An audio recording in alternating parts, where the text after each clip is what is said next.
And with us as a staff, I feel like, going back to attributes of a great leader, I think you always have to be fair. You have to be fair. Like you can't have favorites. You have to treat everyone the same. Yeah. You have to be as transparent as possible.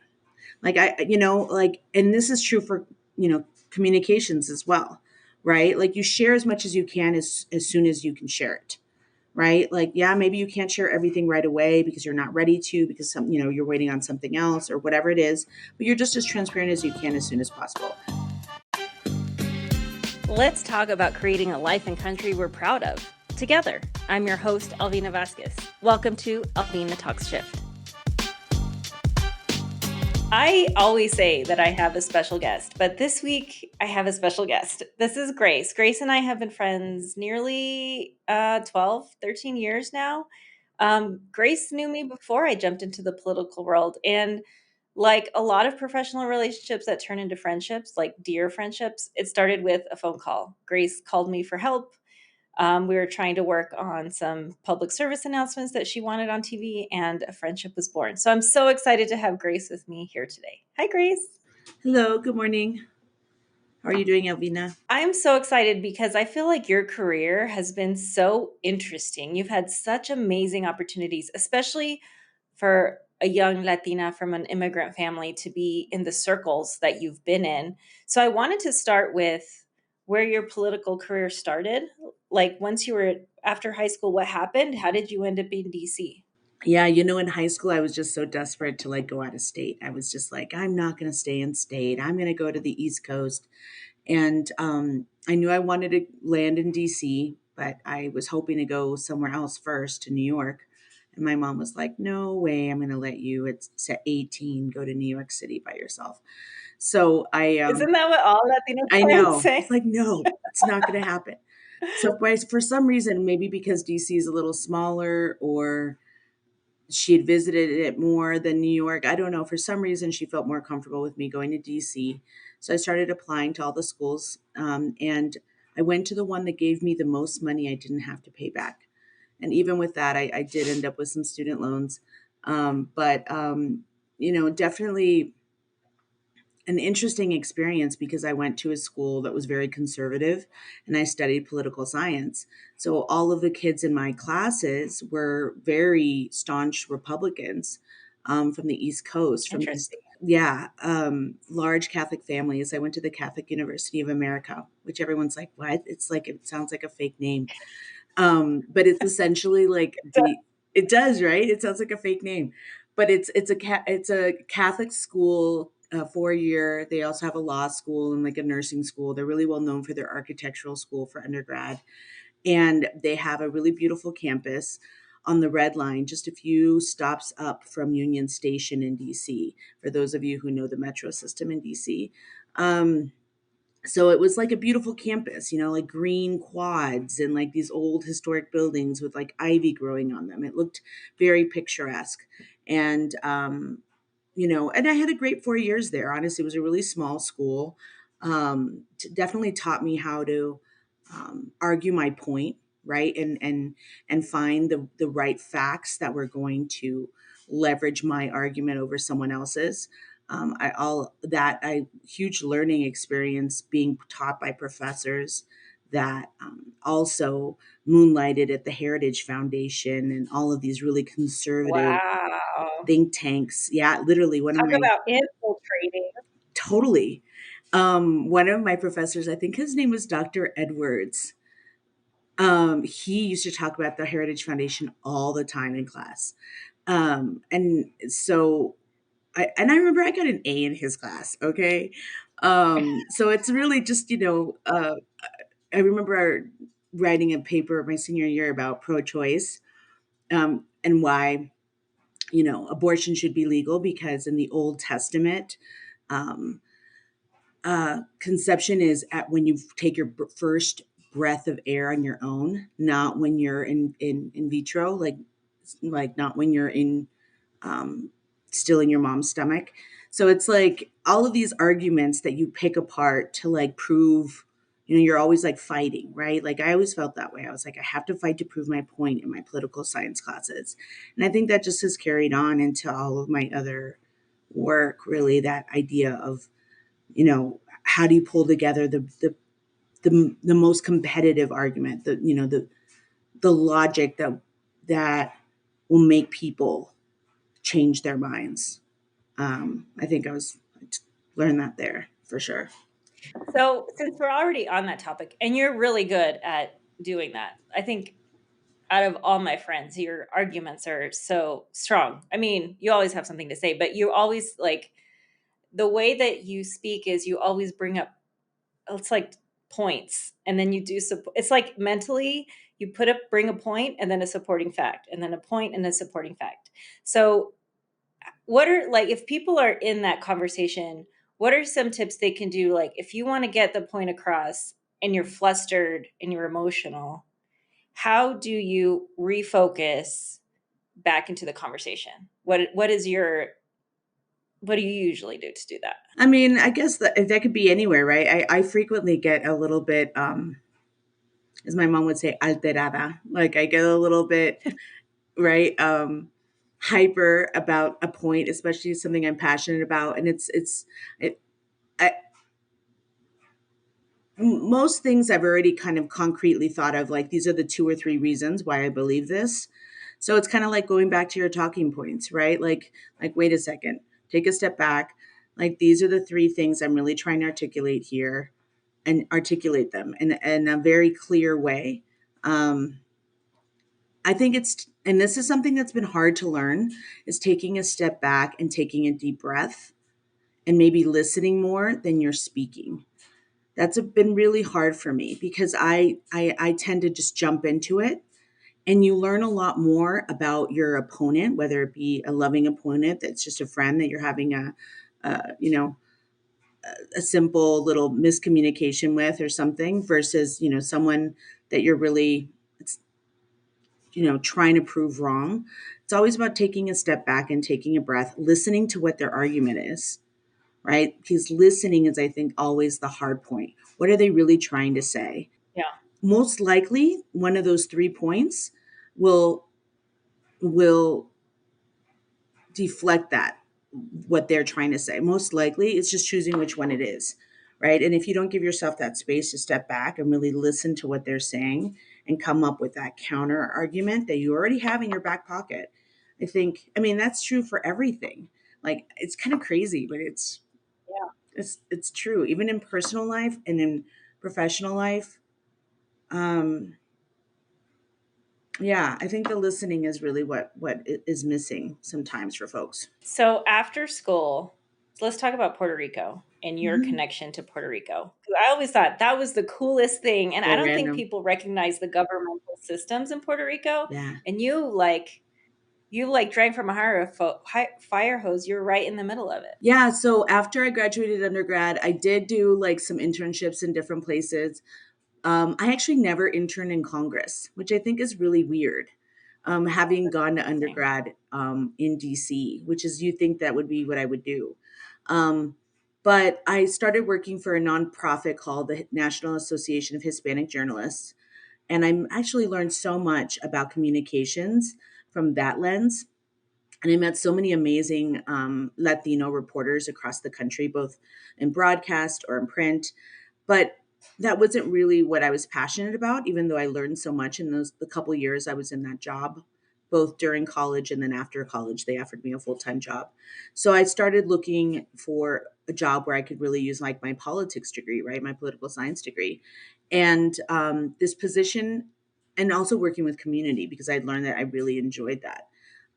So I answered an ad, and I think the Hill newspaper, or one of the Capitol Hill print So papers, cool. because at the time that's how you got a job, like over 20 years ago. You know what I mean? It wasn't like all online. And it was an article. It was an ad for a community liaison officer, I think was my title, with the Puerto Rico Federal Affairs Administration. Those folks that don't know, most governors, I think all of the governors of all the states typically have a representative in DC representing their state at the federal level. Like, yes, they might hire, they might have I mean, essentially they're lobbyists, but there might be additional external lobbyists for the state. But traditionally, there's also like a state employee that is in DC. And for the governor of Puerto Rico, at the time, I was under the governor, Sila Maria Calderon. That office in DC was named Puerto Rico Federal Affairs Administration.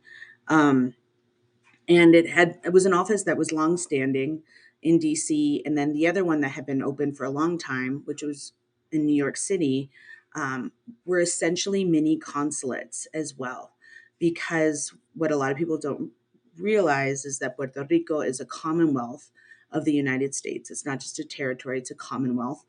It has voted many times since probably the early 50s. Has been how often, how many years essentially there's been these referendums for them to continue being a commonwealth and not seek statehood or seek independent status, because it's just kind of in some ways a no man's land, right? Because they're not fully a state.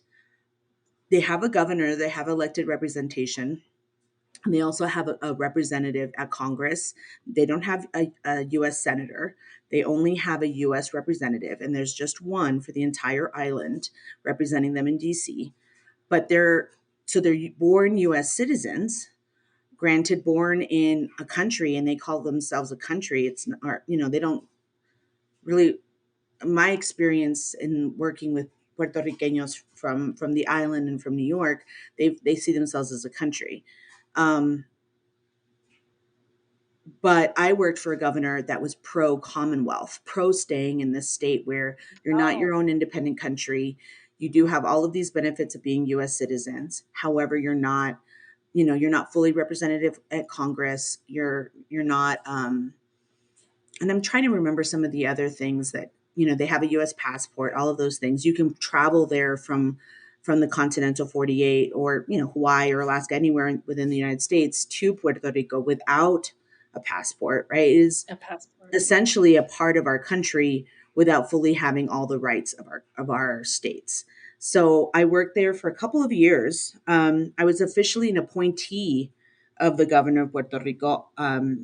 Unlike some states, Puerto Rico had a lot of staff in DC and in New York and in a couple of other offices that this governor had opened over the years. So I did community engagement work with the Puerto Rican community across the states. I would travel to our different offices. We had one in Chicago, we had one in Cleveland, we had one in Houston, because there's a lot of Puerto Ricanos that came to Houston to work on like this various space operations and companies and federal government that have offices in Houston for that. Um, it was a really interesting experience, you know. It was a completely everyone spoke Spanish every day, all day at work, which had never happened. Like when I worked for the National Association of Hispanic Journalists, only a few of us spoke Spanish, and so we would just intermix it with our English.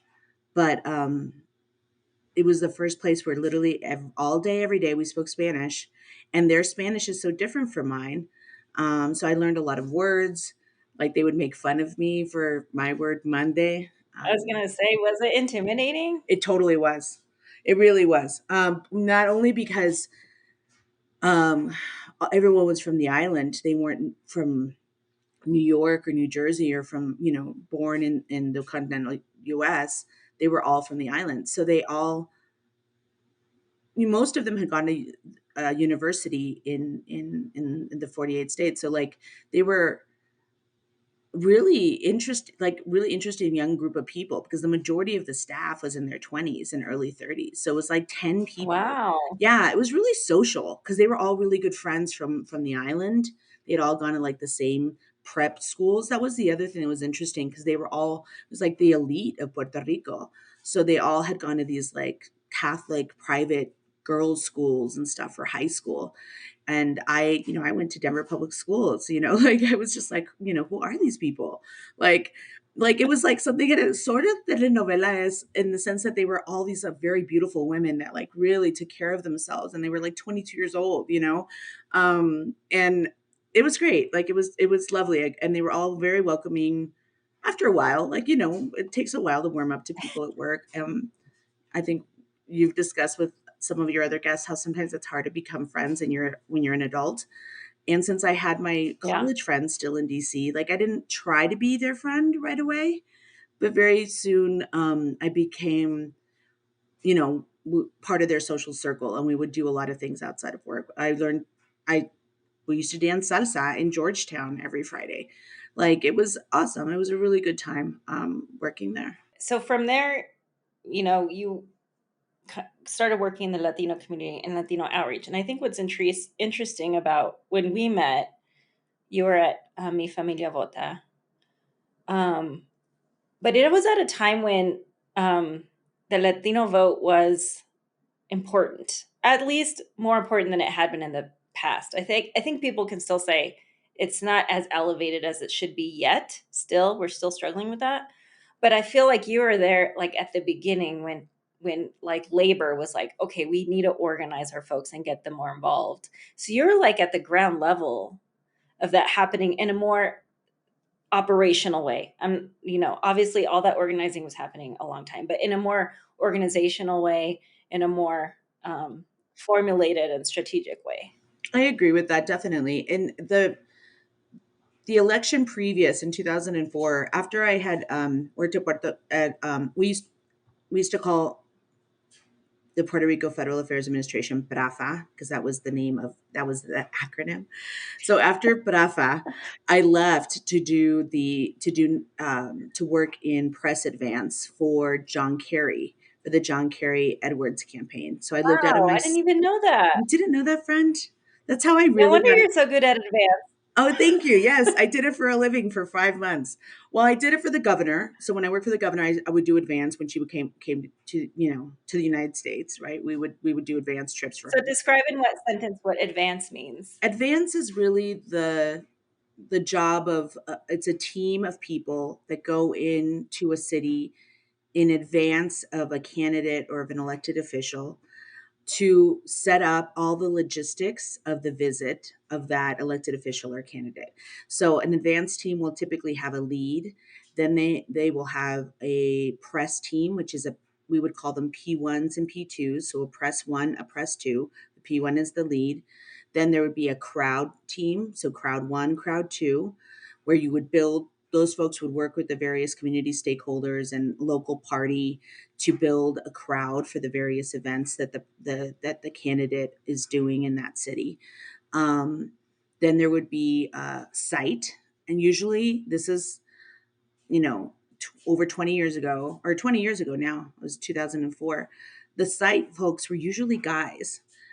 It was interesting, but there's usually a site one, a site two, and just like the press people were usually women. Like I don't think there was ever another press Interesting. person on Advance in 2004 that I worked with anyway that was a guy. We were always women in the press team. So it was a team of what, 7, 8 people tops, because sometimes you would have more crowd people, sometimes you'd have more press people, depending on how many activities and events you were doing in that couple of days. But you would go in advance of of the candidate, maybe 3 or 4 days, maybe a week. It just depended on how much time you had, and you would literally live out of your suitcase. I was a P2. I was not a P1 until like the very end of the campaign. And I lived out of my suitcase for 4 months setting up events. So this was before Wi-Fi was everywhere, right? Like I literally had to like work with like essentially like Skynet to set up Wi-Fi in these fields in the middle of Ohio. Like we would have like an event and I'd Wow. like set up a press file. Literally like back when we used to have press files.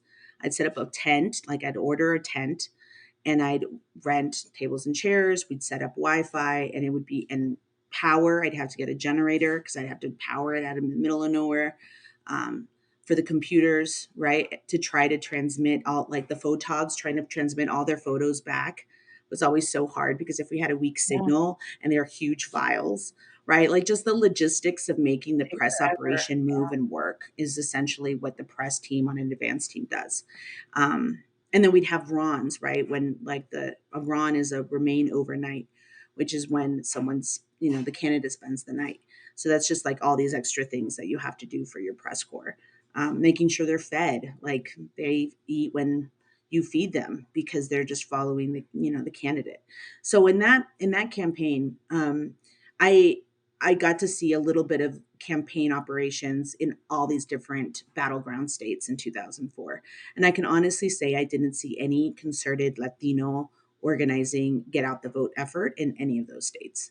In fact, one of our good friends, Maria, was working in Ohio, Maria de Cambra, in the Oh, Kerry yeah. campaign. And I remember doing many trips to Ohio and never meeting Maria, which is interesting. That's so But crazy.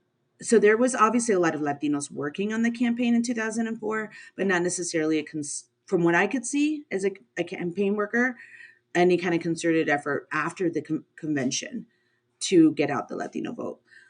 So then after the election, I moved on to Hispanic Federation, which is a nonprofit in the Northeast based in New York City that works with to advocate for Latino causes. So I was their federal, DC person, and I got really involved with comprehensive immigration reform. At the time, we had the McCain-Kennedy bill, which was the last fully comprehensive bill with a path to citizenship that we had, fought for. Um, and we're trying to pass, right? This was 2006, 2005, 2006 when we were lobbying for McCain-Kennedy, which is crazy because both of those senators no longer are alive, right? That's how long ago we had a That's so comprehensive crazy. bill. They're both passed now. And it was a bipartisan bill, which is something you never see anymore 20 years later. In that sense, true sense of like a bipartisan bill with a path to citizenship, everything that we wanted. So we didn't pass it. And I needed to move home for a couple different reasons. And I was offered to come and work for the legislature. I worked a session in 2007 as the deputy communications director, which was kind of my entrance into Colorado politics from being at federal level politics for so long and federal level Latino engagement and advocacy work, coming home to Colorado in January 2007 and getting a lay of the land of the Latino political landscape here was really interesting, honestly, because I had never really been involved in high school in Latino engagement work. So coming back, I came back after in that special session on immigration that happened under the Speaker Romanoff in Wow, that was your first 2006. session? I came back I worked the session right after that, January 2007, because Oh, that wow. session was, I think, in the summer of 2006. I wasn't here, so I don't know exactly Yeah. what Wow. happened. A couple things happened, right? So Mi Familia Vota already had people on the ground. We had a campaign here in 2006 in Colorado, but it was mainly I believe it was really just in West Denver. It wasn't even in other counties. And a couple of things had happened, that immigration special session. And then also in November 2006, in Denver, um, the ballot machines went down. So there was like it wasn't a data breach. I want to be very clear. It was a equipment failure in the sense that they were having some kind of issue. And I wasn't with the city and county of Denver at the time. I wasn't there. So I don't know exactly what happened, but essentially it prompted long lines at the ballot box on election day. And so Mi Familia Vota went out and was like feeding people to keep them in line so that they would vote. Because what was on the ballot in 2006, in November 2006, was the first big minimum wage hike that labor had really fought Oh, for in wow. Colorado. And so Mi Familia Vota and other progressive organizations were really trying to like keep people in line to vote in Denver, given that this was on the ballot. So I came home to that and to work for a speaker that was controversial for many people in the Latino community. I didn't really know that when I first started working with him. It's kind of funny. Like I learned that in the first couple of weeks of session. It was the first time I'd worked a session in Colorado. It was the first year that we had a Latino advocacy day, was in 2007 at the legislature. Um, and I participated in that as a staffer, not as a participant. So, yeah, like interesting times coming back to Denver, and then getting hired on at Mi Familia Vota as the first state director for the C3 and the C4 um, nonprofit organizations that started working really in our, what were then kind of like purplish counties, battleground counties in Colorado. Um, and doing, the full gamut of voter registration, voter education, and get out the vote. Um, Running canvas teams. I mean, it was really amazing in 2008, the amount of work, and I think learning so much about voter universes and how do you turn out low propensity voters and what messages get them out. Um, and that was at the very beginning of the greater progressive organizing that was happening here in Colorado, right? America Votes had been here for a while, but at the time we didn't have a 501c3 organizing table. So that was established, I want to say, in 2008 or 2009. It wasn't eight, actually. It must have been like 9 or 10. So I wanted to switch gears a little bit. You've had some really interesting leaders and bosses over time. So I wanted to talk about what were the leadership styles of the most effective leaders that you had, and then I know now that you've had teams of folks and you've had to be a boss and a leader yourself. So what are those things that you emulate and you hope to put give to these young people coming up? Yeah, I've had a lot of amazing bosses, and some of whom I've had just a very short amount of time. Establishing that leadership from the very beginning with a team, whether it be small or big. Um, one that sticks out for me right away in the beginning of my career was with Hispanic Federation. Her name is Lillian Rodriguez Lopez. She's now with Coca-Cola. She's an executive with Coca-Cola. But at the time Wow, cool. yeah, and she lives in Georgia now, actually. But at the time, she was the president and CEO of Hispanic Federation. And I'd worked for other Latina leaders before, Latina bosses, but she was the first boss that really showed me um, how you can be your authentic self at work, and how you can you know, bring that authentic self with your cultural or ideas or thoughts, or how you know your true self really to work, and still managing. I mean, she used to go into these rooms in New York City, right? We were raising capital funds for to buy our own space in New York City, which you can imagine how much money it would cost to do that. She would go into these corporate boardrooms with all of these white men in these corporate Wall Street suits, and she would just How dominate the intimidating. room. She would literally, and I would just follow her around, and she would just dominate the room. And I think it was her professionalism, her the way she essentially was like, I'm not going to take no for an answer, because it's not about me, it's about the community, it's about this and this, and this is why you need to care.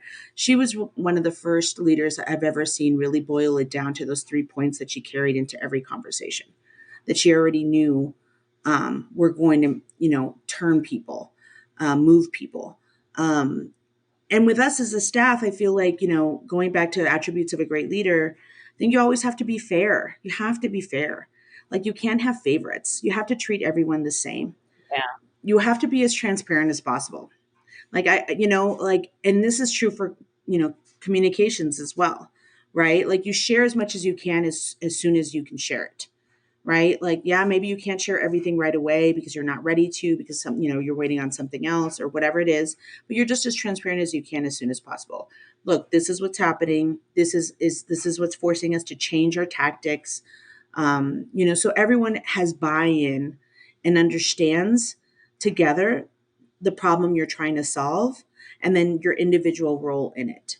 Um, I believe in staff meetings. I know it sounds crazy, but I want all of us to be on the same page. I like meetings. I want to see your face, because, for me, it's a relationship. It's a professional relationship. And if we don't look at each other as we're having sometimes hard conversations, Yeah. we're not, I don't know, we're not learning from each other. Because even hard conversations can move the relationship or the issue forward.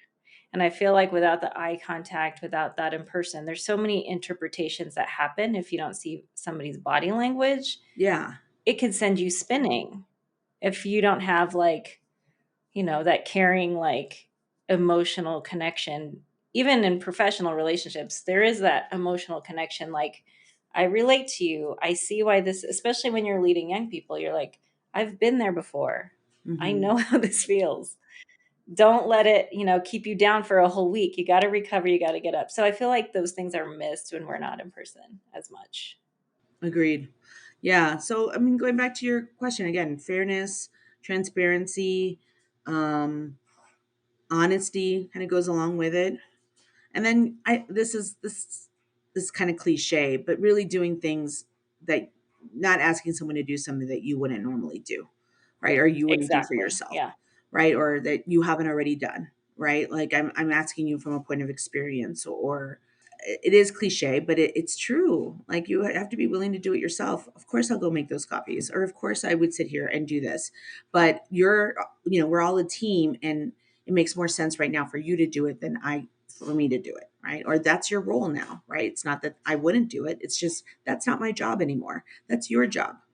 Um, and that goes back to making sure everyone knows what role they're there to play, so that there's no ambiguity about what my duties are versus what your duties are. Well, our time has come, Grace. That was such a good conversation. That was so fast. Isn't that Awesome. It fast? was so much fun. It was fast. And here I was thinking, I'm not going to have enough coffee to last the whole convo. And I did. I knew the minute we'd get on the mic, it would just take off. I knew we didn't Totally need to fine. prep much for this. I know. Oh my goodness. It's so easy to talk about all of these things. I feel like in some ways it's like it's bursting out of you to share all these different things. So thank you, friend. I appreciate it. Thank you. That was fun. We'll have to do it again. Absolutely. Thanks for checking out this episode, and we'll be back with a new exciting episode next week. Thank you for watching Alvina Talks Shift. Please like, share, and subscribe. And as always, engage, empower, evolve. If you liked this episode, or if you want more content like this, go to alvinatalkshift.com or wherever you listen to podcasts.